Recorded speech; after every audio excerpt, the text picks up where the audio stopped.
முதலாம் ஞாயிறு இன்று வாசிக்க வேண்டிய நிருபபாகம் ரோமர் 13ஆம் அதிகாரம் வாசகங்கள் 11 முதல் 14 வரை. ரோமர் 13ஆம் அதிகாரம் வாசகங்கள் 11 முதல் 14 வரை. பக்கம் 222. நித்திரையை விட்டு எழுந்திருக்கத்தக்க வேலையாற்று என்று நாம் காலத்தை அறிந்தவர்களாய் இப்படி நடக்க வேண்டும்.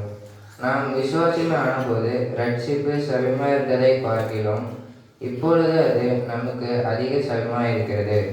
இரவு சென்று போயிற்று, பகல் சமயமாயிற்று.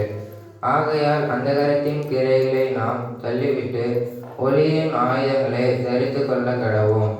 களியாட்டு வெறியும் வேசித்தனமும் காம விகாரமும் வாக்குவாதமும் பொறாமையும் உள்ளவர்களாய் நடவாமல் பகலிலே நடக்கிறவர்கள் போல் சீராக நடக்க கடவோம்.